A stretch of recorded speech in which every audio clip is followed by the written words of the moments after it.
Bueno, amiguis, bienvenidos a este nuevo episodio de Control de Cambios, el podcast sobre las partes públicas de Internet. Esta vez estamos probando la locurita de ya sumarnos a Todo el mundo hace streams. Antes todo el mundo hacía vivos de Instagram, hicimos vivos de Instagram con Mika.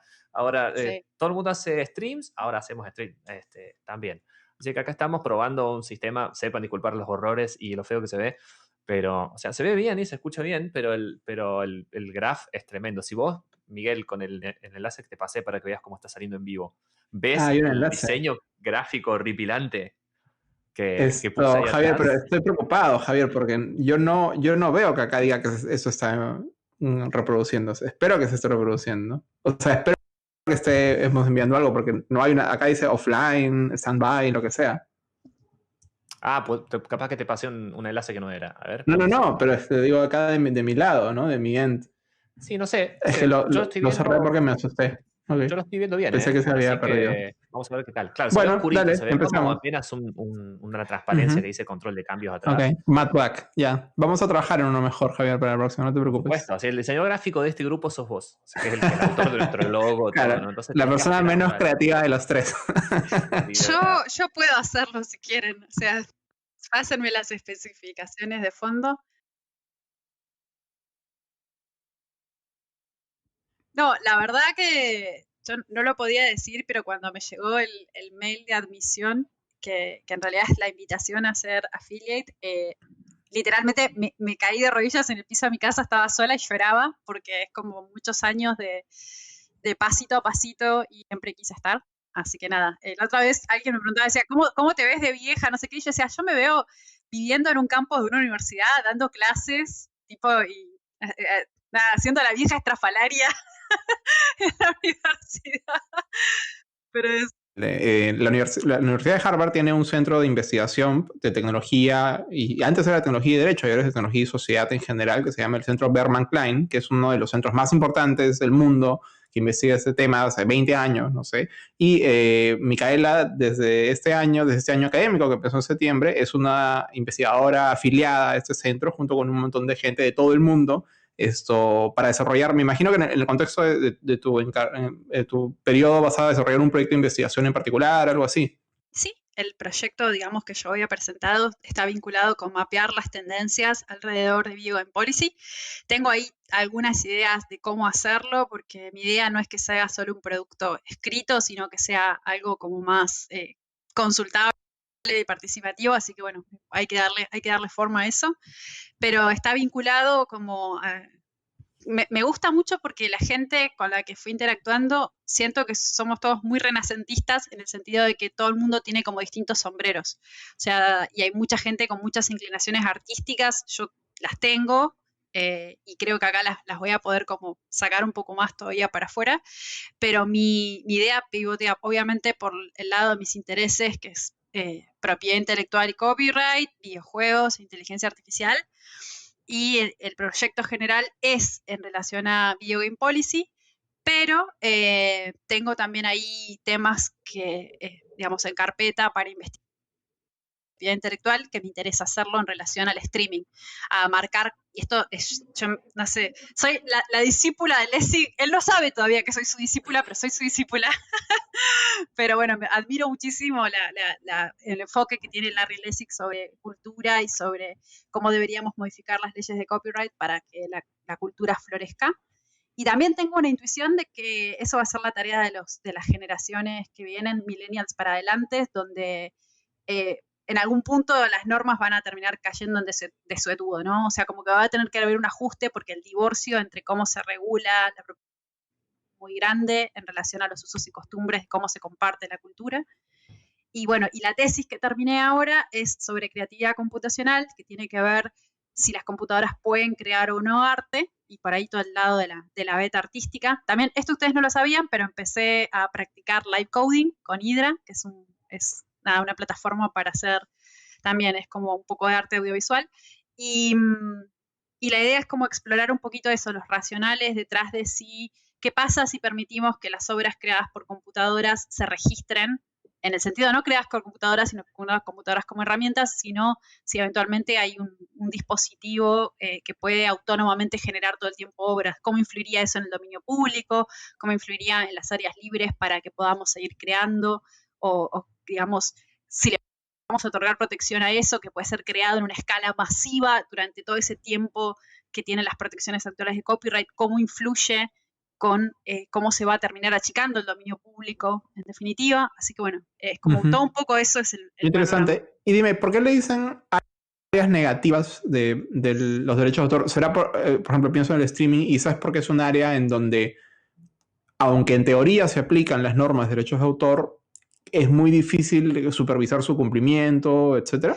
En realidad tiene más que ver con un pacto social de determinadas áreas. O sea, las áreas negativas, esto es como un concepto prestado del arte, de lo visual, que es cuando vos, digamos, llevas atención hacia los vacíos y no hacia donde, digamos, hay algo efectivamente. Y en esto no es un estudio exclusivo de los videojuegos, pero digamos, en videojuegos todavía nadie se puso a hacer este análisis, que yo vengo un poco hinchando desde hace años que escribí un artículo sobre el tema del streaming y por qué esta industria creció al margen. O sea, básicamente hace años que se streamea, esta industria creció muchísimo, o sea, toda la industria de influencers y de esports está montada en la existencia, digamos, de estos permisos, de alguna forma, que fueron implícitos en el principio.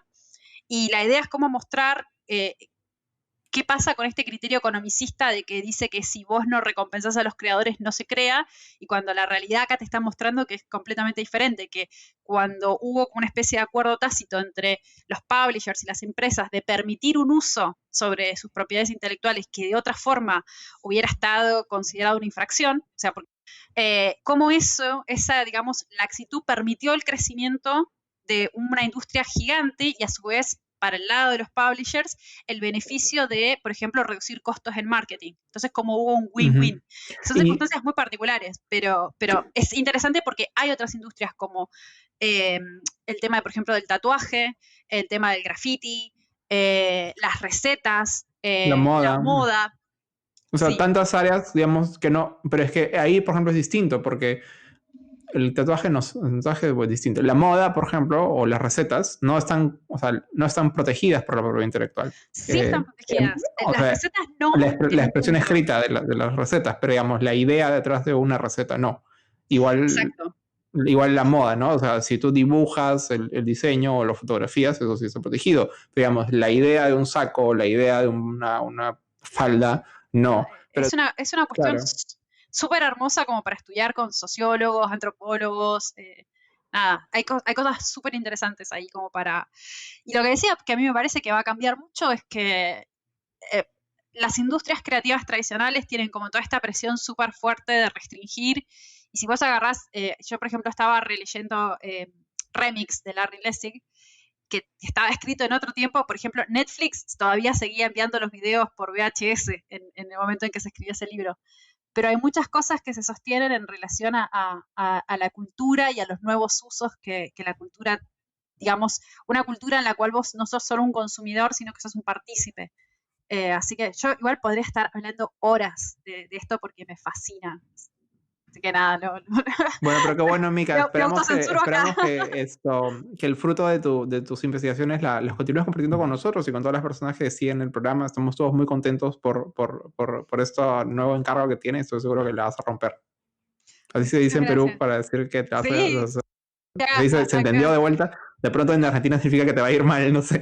No, sí, acá también se la vas a romper. Y la verdad que estoy muy, muy contenta. Y nada, orgullitos, participé hace poco, o sea, porque hay muchas cosas que uno las hace muy a pulmón, ¿no? O sea, yo muchas veces digo que soy como Batman, no es que, viste, te llegan las cosas de arriba, sino que realmente me esforcé muchísimo para esto, y fueron noches sin dormir, noches de levantarte a las 3 de la mañana a hacer cosas, y hace poco, por ejemplo, me acordaba que grabé un video que lo grabé a las 3 de la mañana, habiendo dormido 2 horas, para la Organización Mundial de la Propiedad Intelectual, para una muestra de inteligencia artificial y creatividad, y que la muestra se inauguró el viernes pasado. Es una muestra virtual que está como se reproduce así como en un entorno virtual.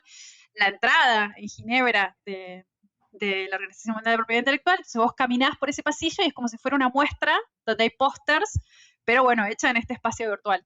Y cuando vos entras a la parte de qué es inteligencia artificial, hay 2 videos y uno es el mío. Qué El otro es chévere. de un francés que no sé qué.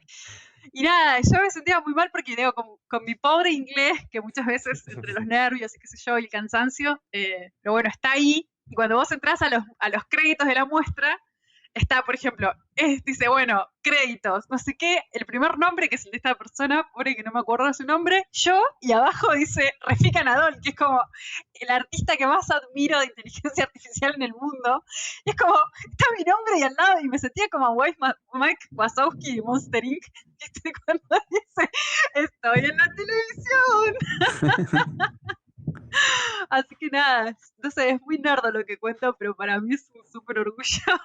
Que bueno, Mica, déjanos luego el enlace para poder mirar toda la Sí. muestra. Me imagino que también tendrá un componente virtual, ¿no? Tiene un componente con muchos videos, o sea, interactivos, no de virtual, de realidad virtual y eso, pero nada, la verdad que está súper interesante y yo lo que igual quería era eso, que como detrás de esto hay muchísimo trabajo porque todos tenemos profesiones, trabajos que nos dan de vivir y qué sé yo, entonces eso, que Sí. Yo lo que nada, quisiera es que uno de los nuevos trabajos de Javier sea arreglar las luces de su estudio en casa, porque Dios, llegó un buena. momento en que estábamos hablando tú y yo, Mica, y yo veía a Javier como cuando entrevistan a un anónimo, a un testigo anónimo, Y el whistleblower de esto, sí. solo vemos una silueta. ¿Qué pasó, Javi? Estoy en testigo de identidad protegida, en realidad. Ustedes no se dan cuenta, pero soy un testigo de identidad protegida. Bueno, una de las cosas que vamos a solucionar son las luces. Otra es que estamos probando hacer switching de cámaras en vivo. Así que, por ejemplo, cuando algunos de ustedes hablan, hacemos un switch a un destacado. Ahora nos vemos los 3, uno al lado del otro, pero cuando alguno de ustedes se pone a hablar, pasa a ser como un plano destacado de uno, ¿no?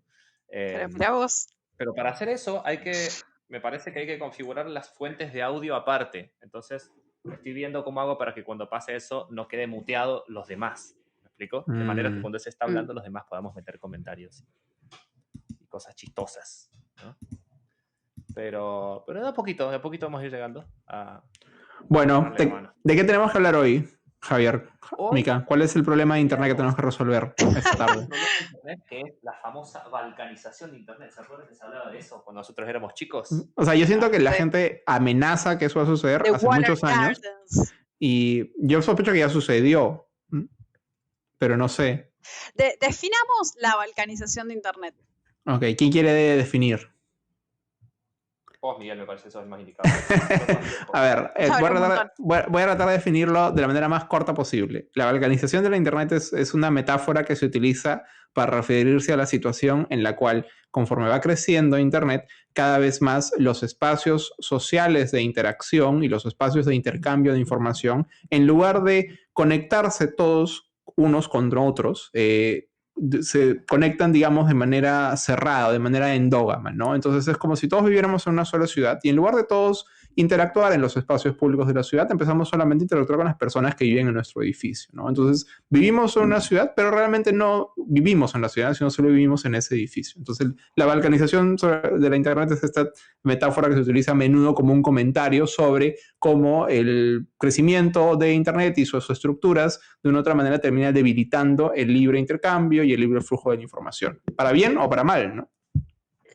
Yo lo escuché también con la metáfora de los jardines cerrados, que tiene que ver con esto, como que por ahí he explicado de que, bueno, los walled gardens, esto de que si lo pensáramos como una metáfora histórica, era como pensar en los feudos que existían en la Edad Media y que la comunicación entre esos feudos, en vez de ahora, como vos decías, que la comunicación en Internet es de múltiples vías, sino que va a haber como la comunicación se va a dar dentro de un entorno amurallado y solo algunas vías van a conectar estos puntos entre sí. Uh-huh.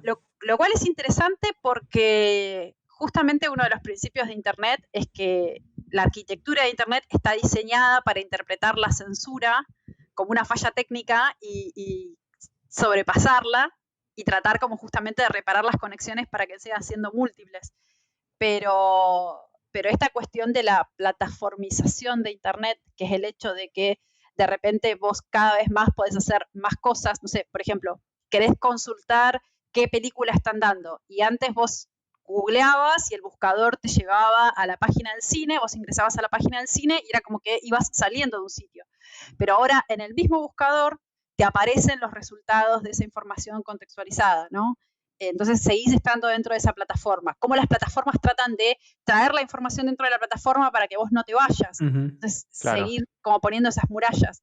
Y a su vez me parece interesante porque acá tenemos también todo el tema de la criptografía y de cómo la información va a circular, porque también en la medida en que crecen las formas automatizadas de regular contenido, cómo el contenido circula en Internet, yo estoy, por ejemplo, viendo mucho la movida que hay en Discord, que es una plataforma que nació de la mano de los gamers, pero que la gente se junta a streamear películas o cosas dentro de ese grupo de Discord. Imagínense como si WhatsApp tuviera una función que dijera, bueno, yo ahora les comparto la película que estoy mirando. Entonces, ese tráfico que de alguna forma no es monitoreado por ahora, como pasaría si vos estás haciendo eso en YouTube o en una plataforma abierta, también crea un jardín cerrado. Entonces, también me parece que es como esta fragmentación de Internet que se está dando, que tiene múltiples motivos y que yo no sé si es algo malo o es una evolución, ¿no?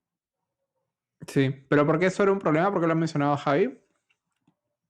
Y esto es un problema porque ahora nuestro querido amigo Donald, ¿El pato? que en su afán, el pato Donald, exacto, que es una especie de mezcla entre tío rico y...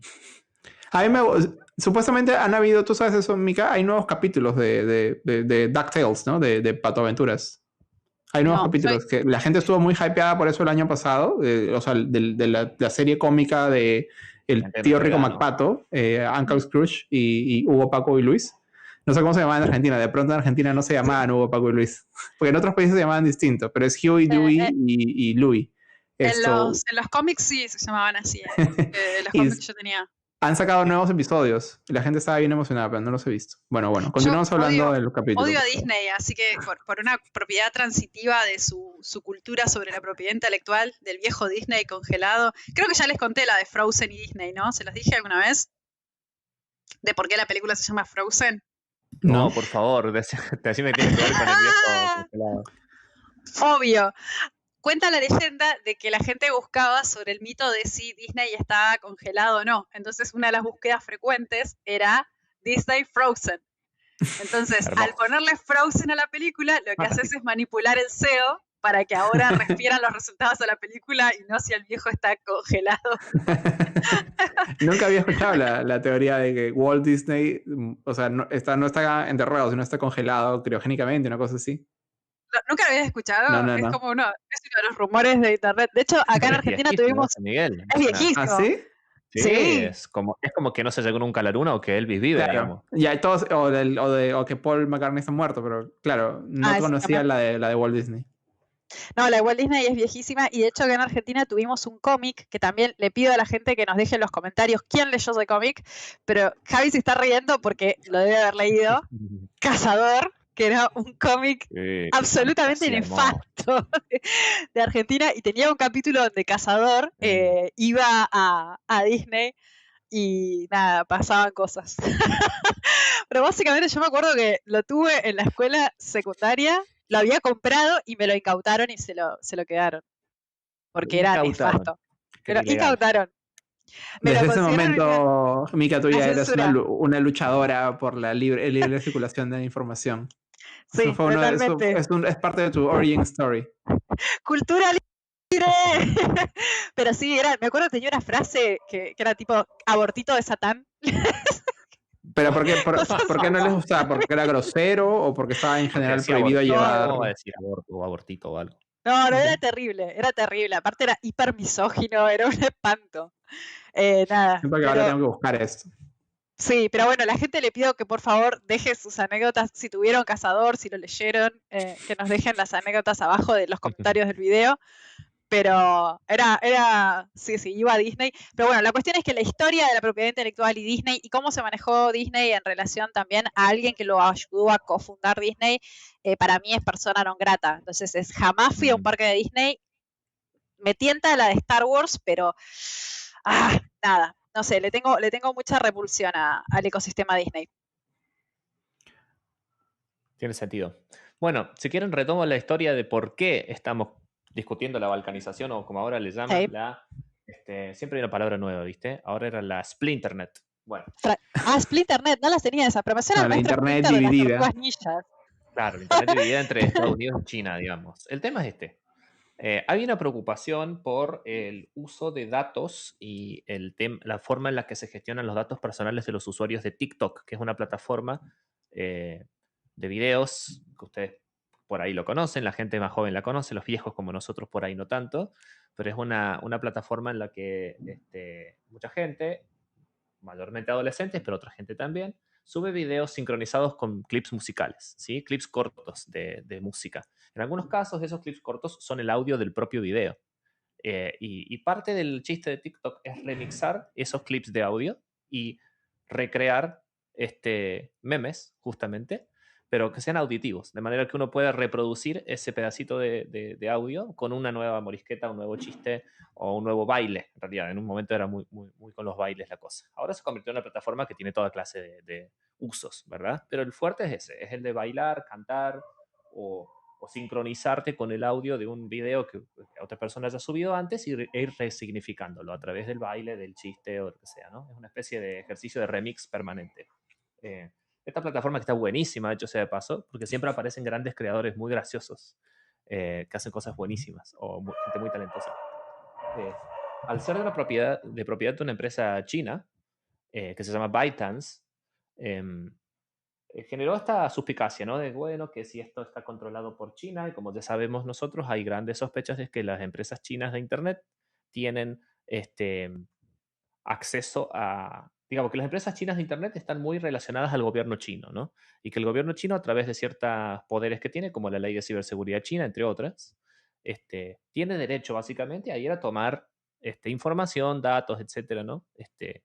De parte de empresas que estén sometidas a su jurisdicción, por cuestiones de seguridad nacional, básicamente, ¿no? Y también de hacer una muy fuerte moderación de contenidos. Entonces, dado todo eso, y también como una manera de aprovechar esta situación americanista, anti-China, etcétera, ¿no? Que es con una retórica política, digamos, más vacía que otra cosa, Trump ha dado la orden de bloquear WeChat, que es una aplicación de chat parecida a una especie de super WhatsApp, que encima tiene integradas otras muchas plataformas para distintas funciones en el territorio estadounidense, y para prohibir también TikTok. Lo hace a través de un cierto tipo de orden ejecutiva o decreto que se relaciona a temas de comercio. Por eso lo que él hace no es bloquear la aplicación como se hace en otros lugares a nivel infraestructura técnica, sino que lo que dice es las empresas estadounidenses no pueden hacer más negocios con estas dos empresas, TikTok y WeChat. Y la manera de hacer eso es que, por ejemplo, dice el App Store de Apple, por ejemplo, no puede hostear más esta aplicación en el futuro, ¿sí? No puede permitir nuevas descargas, ¿sí? Porque eso implica seguir haciendo negocios con esa empresa.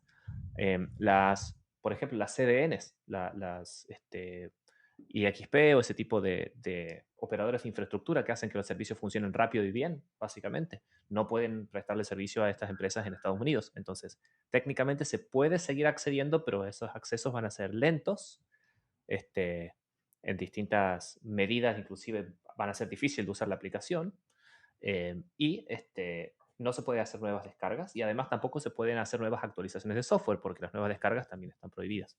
Entonces, mediante este uso de herramientas comerciales, ¿sí? de prohibir el hacer negocios con cierto...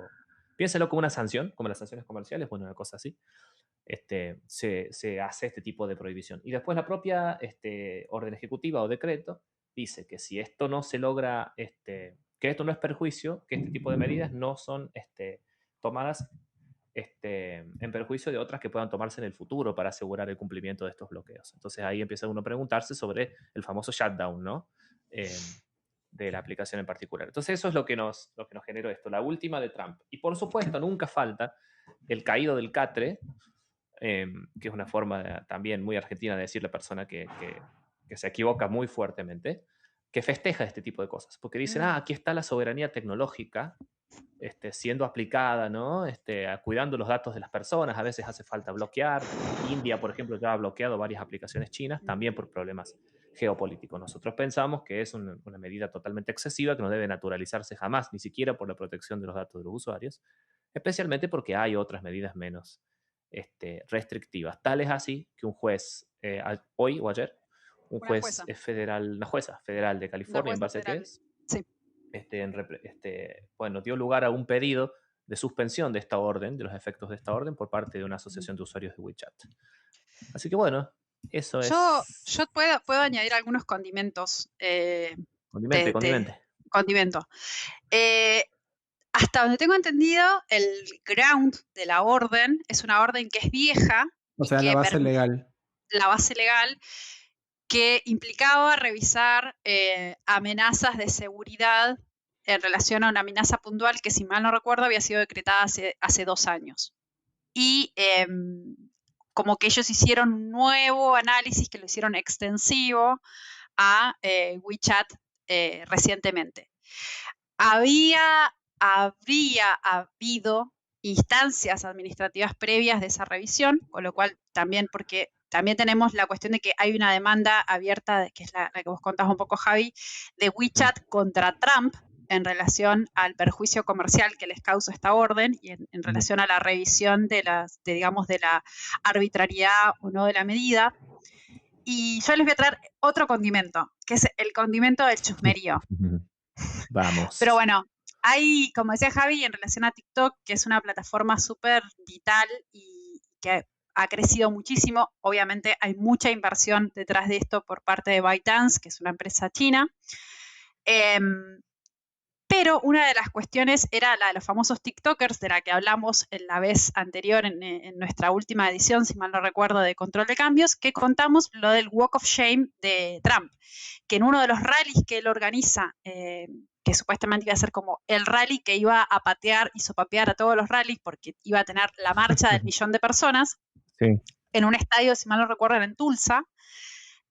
Los TikTokers coordinaron una acción para reservar asientos, sobrepasaron la cantidad, obviamente, de los asientos. La gestión de campaña de Trump amplió la capacidad del estadio, volvieron a sobrepasar eso, que es algo que veníamos hablando de los stands, que es esto que muchas veces vemos que los hashtags en Twitter, de repente aparecen videos cortos de cámaras de artistas asiáticos y que vos no entendés qué está pasando, y es como que hay por decirlo como a falta de una expresión mejor, como un ejército de Dumbledore, que sigue a un artista y que lo que trata es como de posicionar a ese artista que idolatra en todos lados. Es como su misión es hacer eso. Entonces, muchos TikTokers sobrepasaron esto y a la hora, obviamente, en que el rally de Trump se realizó, no sabían de qué disfrazarse porque estaba totalmente o casi mayoritariamente vacío el estadio. Grabaron después, de hecho, su salida de ese rally y hubo como varias como remixes o ediciones de eso, llamándolo la Marcha de la Vergüenza, con distintas musicalizaciones, entre ellas una muy buena. No sé si se acuerdan de Team America, que es una película de los mismos autores de South Park. Hermosa peli. Hermosísima película. World Police, pero que era America, fuck yeah, era uno de los temas. Bueno, hicieron toda esa versión con Trump saliendo del rally con esa música de fondo. Entonces, aparentemente, muchos dicen también que más allá de todo el mar de fondo político, sabemos que este tipo es un ególatra. Una de las cosas que la gente cercana lo activó para que contraataque es, digamos, como que le quedó TikTok con la sangre en el ojo. Esa es una.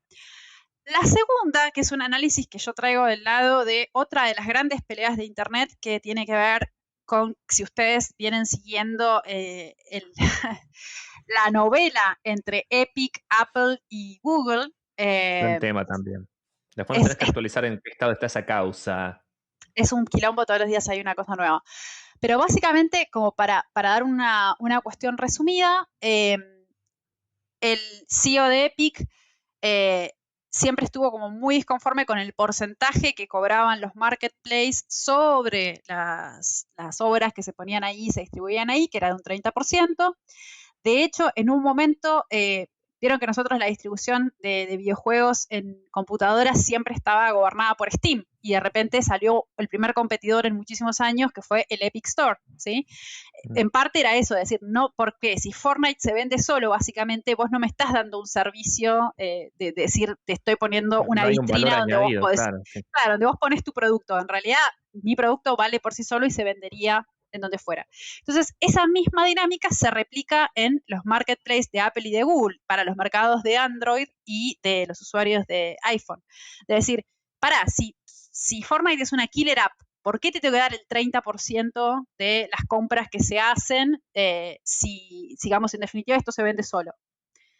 Y hay algo muy interesante que tiene que ver con, si ustedes saben, los procesos de revisión dentro de los marketplaces, que por ejemplo, cuando vos envías o submitís algo al marketplace de Apple, lo revisan, supuestamente determinan que esa aplicación no es nociva de ninguna manera para sus usuarios. Y que vaya de y acuerdo con entonces, las políticas de aplicaciones, ¿no? políticas de aplicaciones y de contenido, que también hay otro tema sobre la regulación de la libertad de expresión en eso. Pero bueno, permiten que vos lo subas al marketplace.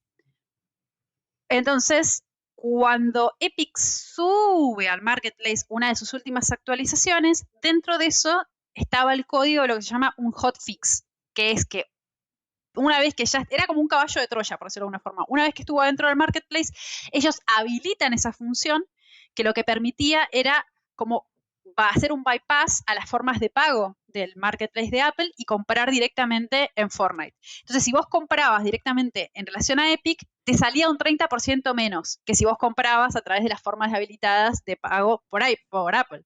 Entonces, lo que te mostraban era como, mirá toda la guita que se está llevando Apple. En función de eso, inmediatamente lo dan de baja desde el store, digamos, y en el mismo día, que lo que te da cuenta, yo descubrí algo, que nadie lo vio eso antes, que la demanda que Epic interpone contra Apple, cuando vos la buscás en la base de datos de documentos judiciales, el proyecto de Word se llama Project Liberty, porque el chango que subió esa demanda se olvidó de cambiarle el nombre al Word, dice Project Liberty final, cuando lo subieron a la base de demandas. Y bueno, la leí, es larguísima, leí esa y la de Google ambas, pero el mismo día Epic demanda a Google y a Apple por ser un monopolio, básicamente. Entonces dice, ustedes están siendo un monopolio y nosotros queremos traer a la atención de la Corte para que desarme estas conductas antimonopólicas. Hay mucha harina para cortar ahí porque la definición de un monopolio no tiene que ver solo con una cuestión de tener una posición preponderante en el mercado, sino que tiene que ver con el abuso de una posición preponderante en un mercado, y aparte tienes que definir ese concepto de mercado relevante. Entonces es como que hay muchas cosas para ver sobre el antitrust de esas demandas. Que de hecho ni siquiera se han unido las demandas, porque vos ahí podés decir, el mercado es el mercado de telefonía de Android y Apple, o son dos mercados diferentes. O sea, se va a discutir mucho de acá a futuro sobre, bueno, cuál es el mercado relevante. Pero la cuestión que para mí hay de mar de fondo y de la que no se habla es que Epic tiene una inversión muy importante de Tencent, que es una de las mayores empresas chinas.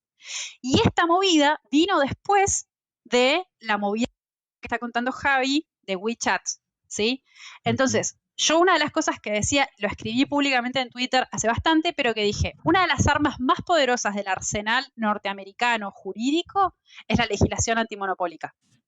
Porque con eso vos lograste desarmar las Baby Bells, la famosa compañía que tuvo que ser desarmada en varias partes, AT&T, Microsoft. O sea, la legislación antimonopólica va directo al corazón del mercado estadounidense. Entonces yo digo, no me deja de ser casual, y me suena también como una devolución de gentilezas, de decir, bueno, vos estás desarmando esta compañía, o sea, vos estás atacando a WeChat. Bueno, por este lado, nosotros estamos atacando al corazón de los dos monopolios, con comillitas, de Estados Unidos, que son Google y Apple, ¿sí? No, Sí, contra cierto. Amazon no hay todavía una demanda. Y si puedo meter un bocado ahí, el tema de la legislación antimonopolio es cierto, eso es clave, porque es clave en todo lo que es la narrativa norteamericana digamos, del triunfo y de... El sueño corporativo americano, ¿no? Claro, Es digamos, del hombre que se hace a sí mismo y etcétera. Pero aparte Sí. también desde mediados de los 80 o principios de los 80, la forma que tienen de interpretar la legislación antimonopolio cambió.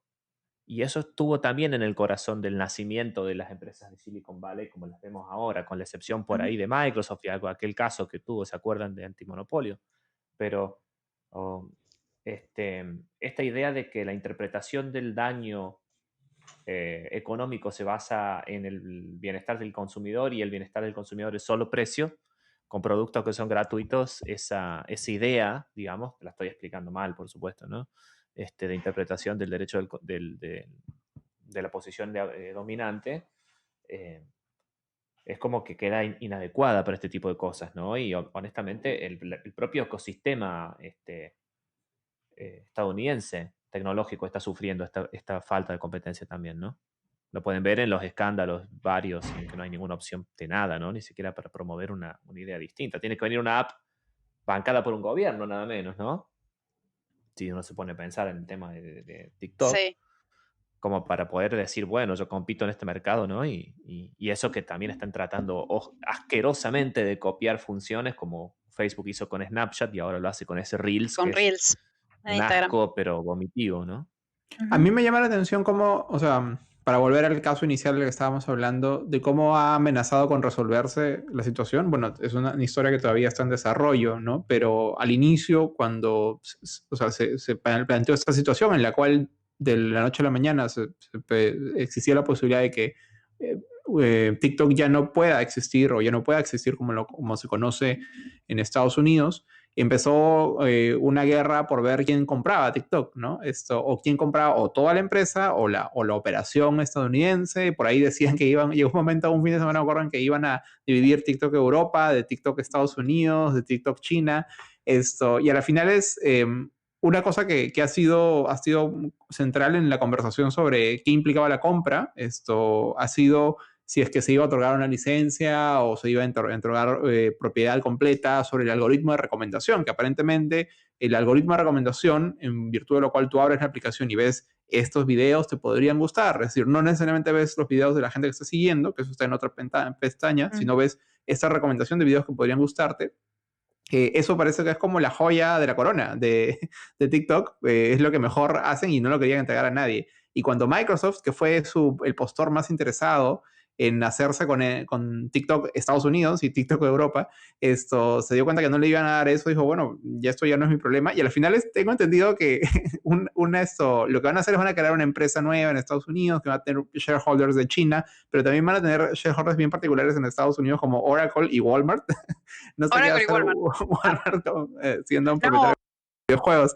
Pero en el fondo me llama la atención porque, claro, ha habido todo este desarrollo corporativo y los chinos van a tener que ahora tener varios estados de ganancias y pérdidas y lo que sea, pero, o sea, no sé si en el fondo, que era la preocupación de fondo, que era la preocupación aparente de fondo, que era no estamos de acuerdo con la manera en la que este país o las empresas de este país gestionan los datos de las personas. No sé si en el fondo esa preocupación está siendo resuelta con esta nueva empresa que aparentemente va a ser una licenciataria del algoritmo de la empresa china, y que lo único que hace más bien es que, o sea, aparentemente lo único que va a cambiar es quién emite la factura, pero en el fondo, y probablemente los servidores y tal, pero no sé no sé qué era lo que preocupaba y si está siendo solucionado. Es algo que hasta ahora no veo claro. No sé tú qué opinas, Mika. Yo levantaba la mano, pido la palabra. Hay tanto para cortar ahí. Primero, hay una cuestión con el tema de libertad de expresión y la censura, que esto lo hablamos un poco con Javi en el panel de RightsCon sobre videojuegos y libertad de expresión y derechos humanos. Pero hay una cuestión muy interesante de cómo el hecho de que vos tenés empresas con una gran proporción de capital chino está haciendo que se exporten las normas de censura hacia mercados occidentales. Y que esto, recomiendo ver el capítulo de South Park, si ya no lo dije la vez pasada, lo digo ahora. Hay un capítulo de South Park sobre eso, sobre qué está pasando, que todo el mundo quiere ir a buscar a China como mercado. De hecho, superhéroes de Marvel y el padre de uno de los protagonistas de South Park yendo a China a tratar de conseguir mercados de contenidos.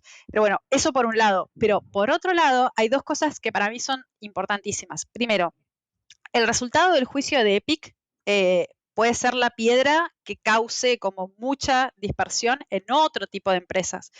Porque si vos decís que el mercado de Google o el mercado de Apple como marketplace son un monopolio, las conclusiones de eso fácilmente se pueden extrapolar, y esto estoy hablando desde la industria que conozco y que, digamos, llevo como bandera, que es videojuegos, fácilmente se pueden extrapolar a los mercados de consolas, donde vos tenés, por ejemplo, el mercado de Apple, el mercado de PlayStation de alguna forma es un mercado cerrado, con exclusivos, donde vos no podés, te compras un juego en esa plataforma y no podés jugarlo en otra plataforma, no por una imposibilidad técnica, sino por una decisión a nivel cabezas, ¿no? Esto de la falta de crossplay, que algunos juegos empezaron a implementar, esto de que vos puedas jugar entre de plataformas. Microsoft lo empezó a implementar, de decir, si vos tenés una PC con Windows y tenés una Xbox, vos podés jugar y podés saltear de dispositivo y mantener tu ecosistema de juego dentro de tu ecosistema. Sí. ¿Sí? Pero no podés jugar, salvo muy pocos juegos, no podés jugar, no sé, con tu amigo que tiene una PlayStation, vos con tu amigo que tiene una Xbox y con tu amigo que tiene una Switch. Entonces, esas conclusiones se pueden extrapolar muy fácil al mercado de videojuegos, con lo cual, ojo con eso.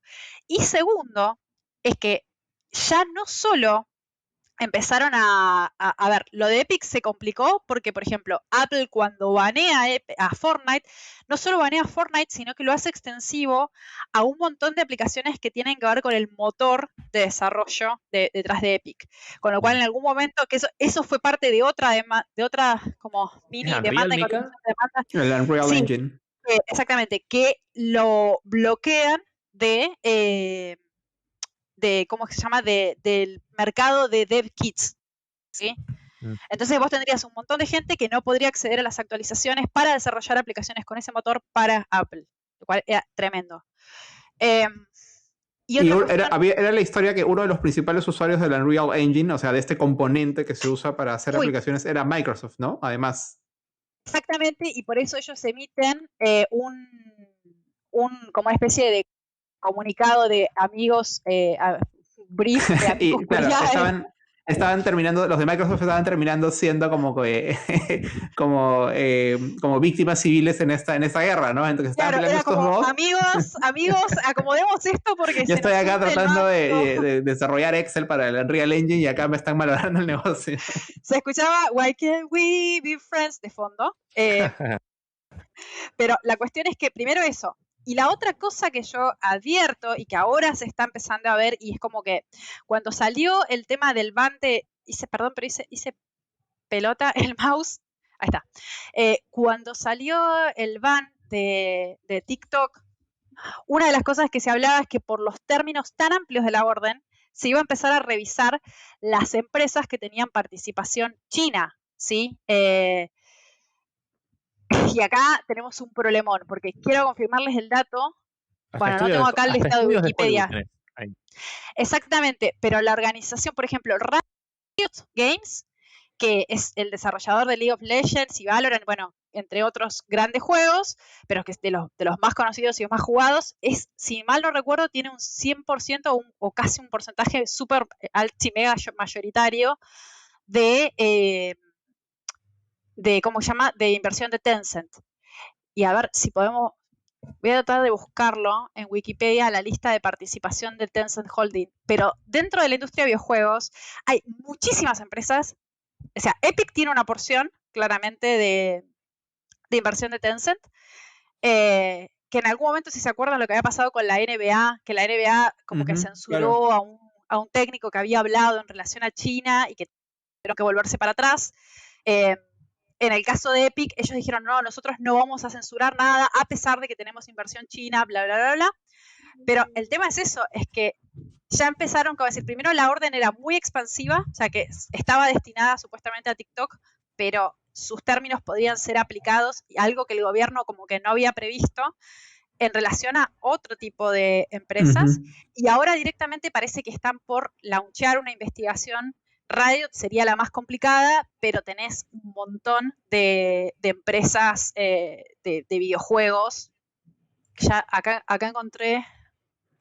Que en el fondo, o sea, nos devuelve a la pregunta del inicio, ¿no? Si parece un movimiento válido o no, con la bandera de Sí, preocuparnos por los datos personales, el terminar tomando estas decisiones de comercio internacional, diciendo, bueno, a partir de ahora, o sea, los datos de mis ciudadanos ya no podrán ser explotados por empresas de estas banderas, ¿no? ¿Y qué pasaría si funciona la inversa, ¿no? ¿Qué pasaría si una empresa china dice, bueno, nosotros ya no vamos a recibir datos de estadounidenses? exactamente. Acá encontré, miren, 40% de Epic Games, o sea que ahí tenés De todo Tencent, claro. Fortnite y Unreal. Tenés el 100% full ownership de Riot. Y Wow. tiene participaciones inmensas en otras cantidad de compañías. Tiene, por ejemplo, un 5% de Ubisoft. Tiene un 10% de Frontier, que es una empresa de UK que hace unos juegos hermosísimos. Eh, yo soy muy fan de los Roller Coaster Tycoon de Frontier. Pero, o sea, empezás a abrir una bolsa de decir, bueno, a ver, ¿y dónde vas a poner el tema del límite sobre qué vamos a investigar de la participación? ¿Lo vas a obligar a vender a todo? Y aparte, en medio, este orangután naranja que salió a decir, no, porque si vendemos parte de la venta va a venir para el Estado norteamericano, como pensando en sus términos negociales espurios de quedarse con una cometa. O sea, es La el tío típica, ebrio, es el pero tío a ver, ebrio en es la Navidad. típica, sí, pero lo que voy es que, y es lo que me llamaba la atención de otros que se hacen eco de esa narrativa, es que es la típica narrativa populista, digamos, que usa conceptos como soberanía, como protección, como justicia económica y cosas así, de maneras totalmente antojadizas, ¿verdad? Porque esto de que parte del dinero vaya al Departamento del Tesoro era como decir, le estamos sacando plata a los chinos, de alguna forma, ¿no? Ujú. Y no tiene ningún sentido. De hecho, esto que vos comentabas de lo que decíamos recién, ¿no? ¿Qué grado en un mundo tan globalizado, tan integrado, con empresas que tienen o holdings que a la vez tienen participaciones económicas de distinta magnitud de capitales de distintos países del mundo? Bueno, podés directamente tratar de excluir a una superpotencia de los negocios que se hacen con algunas empresas en tu país. Es imposible. Porque en algún porcentaje y en algún punto siempre va a haber alguna vinculación. Y con el tema de protección de datos personales, es claramente innecesaria y desproporcionada esta medida, ¿no? Porque no tiene ningún Y, sentido. y cosas como los mandatos de localización de servidores, por ejemplo, ¿te parecen más razonables? A mí también me parece un poco una locura. Pero digamos, hay mucha gente en nuestra esquina de la conversación que podrían estar a favor, ¿no? Pasa que no cumple el objetivo necesariamente, porque para que esa aplicación funcione a nivel global, necesita tener servidores espejo en otras partes del mundo. Y necesita hacer cierto tráfico de datos. Si no, no funcionaría bien. Puede funcionar con servidores alojados solamente en el Ujú. país en donde el Estado X quiera tener soberanía sobre eso. Pero, ¿qué pasa si, por ejemplo, yo soy usuario de... Imaginemos que existe la retención de datos en Perú. Para, por ejemplo, todas las La empresas de localización minería. de servidores. Claro, perdón, sí, la localización de los datos. Este, en Perú, para cualquier empresa, Facebook, Google, etcétera, ¿no? Para la protección de los datos de los peruanos. Si Miguel me viene a visitar a mí a la Argentina, ¿dónde va a usar Facebook? ¿Dónde se va a guardar esa información? Cuando él se conecta a su perfil para hacer una actualización cruzada Ujú. entre su feed y el de sus contactos, ¿a dónde va esa información? ¿De qué manera Claro. se interactúa una aplicación que obtiene y negocia información de distintas partes del mundo y lo hace a veces cambiando de rutas todo el tiempo? O sea, esto directamente se enfrenta de lleno contra la arquitectura de Internet. Eso es lo que Ujú. hizo de bien la GDPR. La GDPR estableció el principio de que la protección sigue no al dato, sino a la persona, el carácter personal. Entonces, haciendo un poco una cuestión un poco polémica, si se quiere, pero perfectamente entendible, más aún si es para el bien, porque los yanquis la hacen para el mal. em, Yo igual tengo siguen mis este dudas, criterio Javi. pero verá, siguen este criterio de extraterritorialidad. Entonces uno, como ciudadano europeo, tiene derecho a conseguir que una empresa que le presta un servicio le responda por la protección de sus datos personales, sin importar dónde esos datos estén alojados. Si uno sigue el criterio del alojamiento de los datos, ese criterio jurisdiccional que sigue lo de la jurisdicción terrestre, una cosa de otra época, no obtiene soluciones adecuadas. En este caso se trata de buscarle la manera para no tener que forzar una arquitectura técnica a que vaya con eso, ¿no? ¿Qué decías que no te convencía, Mica, mucho? Sabes que hace años que yo vengo sosteniendo que la regulación de protección de datos personales es el lobo con piel de cordero en Europa, porque para mí hay una pérdida muy grande de poder en Que relación a acabas de las ganar empresas de poderosos Silicon enemigos, Valley. Mica. Vengan, que Nos vengan de a uno. recortan el video. Ya como tengo, ya 20, hola, ¿qué puede Ya ser? está. Vi Ya estoy en ayer que Harvard, vengan de a lo uno. vamos, no, que lo vamos a buscar como portada para ponerlo, pero vi una foto de California que era una iglesia prendida a fuego y que, viste que suelen poner esos letreros en Estados Unidos como de mensajes y que decía 2020, por favor, ¿cómo que se llama? Pandemia, lávense las manos y el fuego de atrás y era como se pudrió Se todo. fue todo al carajo. Ya esto se fue todo al carajo. Pero bueno, no, igual, insisto, que más allá de la intencionalidad, digamos, manifiesta de decir, no, queremos proteger la privacidad de los ciudadanos europeos, para mí hay dos regulaciones clave en Europa, que es una el GDPR y la otra el reglamento de la directiva, en realidad, De derechos de autor. de derechos de autor, que lo que hacen es montarse sobre, construir una barrera artificial donde Internet no tiene barreras geográficas. Lo que están construyendo es una barrera artificial para retener los datos de los ciudadanos europeos en la medida en que los datos son la información. No me gusta decir el nuevo petróleo porque es súper remanida la frase, pero es como son el nuevo combustible de la economía de datos detrás de la inteligencia artificial. Entonces es donde no podíamos frenarlo de una manera y perdimos poder frente a las grandes empresas de Silicon Valley y Estados Unidos, lo que hacemos es construir barreras artificiales para que esos datos no circulen. Claramente desde el lado de la protección de datos personales basados en principios justamente de protección de la privacidad de forma manifiesta, pero no me parece inocente que en el fondo no deja de subyacer esa intención, ¿no? de mantener el dominio sobre un recurso estratégico. Claro, sí. Sí, que esa narrativa existía desde que esos eran proyectos, ¿no? Se decía, esto es un golpe, un carpetazo de las telco europeas que están ahí en Bruselas y que no les gusta que vengan estas otras nuevas empresas y se lleven todo el dinero y literalmente erosionen todo su mercado, ¿no? Entonces dijeron, bueno, en el camino los resultados son los que hemos visto, ¿no? Pero sí, eso, o sea, a mí no me queda duda de que eso es parte del raciocinio, ¿no?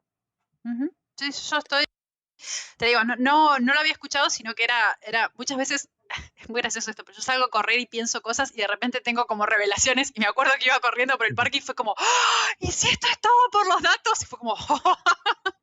Sí, bueno, la geopolítica de Internet con todas las polémicas servidas. Tenemos que terminar ahora porque la vida nos lo exige. Y Miguel tiene que irse a salvar. Le creo que nuestros conejillos de indias de esta primera emisión ya tienen suficiente footage de Javier alejándose del micrófono. Quiero comentar lo desprolijo que ha estado hoy Javier Valero, estrella de la radio desde niño, pero cada vez pierde técnica de micrófono. No he estado a la altura de las expectativas que yo mismo he puesto. Tampoco con la luz, con nada, pero todo esto es lo accidentado, este es el test, esto es una transmisión test, así que ni siquiera se publicó, así que en vivo, así que ya veremos cómo sigue esta cosa, pero parece que está andando bien. Así. No, pero ha salido muy bien, Javi, felicidades y muchísimas gracias por darte el entusiasmo de montarte todo esto y ojalá que nos veamos las caras pronto. Por supuesto. Una cuestión que iba a decir es que siempre pasa eso, que es como el que organiza la fiesta de disfraces y no puede terminar su disfraz a tiempo. Entonces es eso, siempre. Javi. Claramente vos estabas organizando todo. Sí, me ha pasado, estuve en ese lugar. Este capítulo se puede llamar Fiesta de Disfraces. No, este capítulo se llama Se quema todo. TikTokemos que se quema todo. Pero no sería un capítulo de control de cambios si no hay una anécdota bizarra de parte de Miguel. Por favor. ¿Qué anécdota bizarra? No sé. Una cosa que he estado haciendo. No sé, ¿me escuchan? Sí. Una cosa que he estado haciendo es he estado viajando en avión. He viajado en avión, fui a visitar a mis papás al norte de Perú y volví a mi casa en Lima. Y así que, bueno, he experimentado ir a un aeropuerto vacío. Acá en Perú recién abrieron los vuelos. y hay que viajar con mascarilla y hay que viajar con una suerte de protector facial, que es como una lámina de plástico que se pone en la cara. No sé si eso se ha puesto de moda en Argentina. Sí, horrible. Pero sí. Y en el vuelo de regreso, un tipo empezó a toser, que estaba sentado a mi lado, literalmente, no. y estaba a punto y descubrí ahí que de tanto ver que cae la cosa de oxígeno en las demostraciones de las tripulantes del avión, no hay un botón para que caiga, ¿no? Eso lo tiene que activar él. Yo estaba viendo cómo puedo activar que caiga oxígeno. Pero no, afortunadamente todo bien, ya pasaron más de 2 semanas desde que volví, y creo que no me ha pasado nada, pero bueno, siempre cuidándonos, ¿no? Espero que ustedes también estén cuidándose mucho, amigos. Sí, eso haremos. Sí. Yo no salgo de mi casa. Hay muchas cosas que se restablecieron en Buenos Aires por la fuerza, porque la gente las está haciendo, y otras porque se empezaron a habilitar. Pero no salgo de mi casa, sigo sin patinar, así que nada, acá entre las 4 paredes con mis gatos y mis consolas.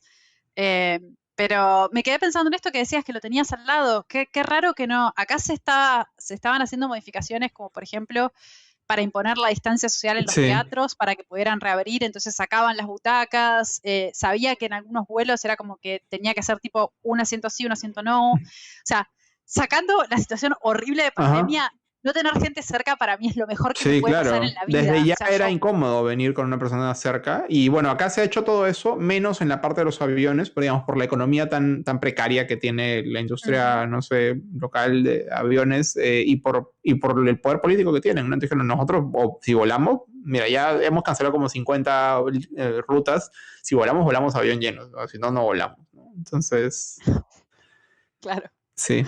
Peligroso suena. Bueno, gente, muchas gracias. Gracias por su tiempo, gracias por escucharnos, vernos, etcétera. Nos estaremos encontrando en un episodio mejor organizado, con mejor luz, con mejor sonido y con mejores gráficos en la siguiente emisión. Muchas gracias. Ahora podemos decir que se suscriban, no solamente al podcast, buscando Control de Cambios, en donde sea que escuchen podcast, incluyendo Spotify, Google Play o Apple Podcast, y también quizás en YouTube o en la plataforma de video donde esto termine. Sabrá Dios dónde. Ya veremos. Sí. Ya sabe que tienen que apretar la manito para arriba, la campanita para suscribirse y dejarnos comentarios de todas las cosas que dije mal porque mi memoria es horrible. Así que eso, bueno, yo me despido, soy Miga Mantegna, me encuentran como Gamer, también me encuentran en Instagram como Pilcal, @bcortailkal, y en Twitter ranteando sobre videojuegos como @juizgalifrey. Muy bien, Miguel Morachimo es ¿Morachimo? ¿Sigue siendo tu...? @Miguel Morachimo. Ok, en Twitter. Y quienes habla, @Javier Palero con P y L. Muchas gracias. Y déjenle mensajes de audio a Miguel en Twitter. Me encanta. Que le encanta. Cuídense mucho. Adiós.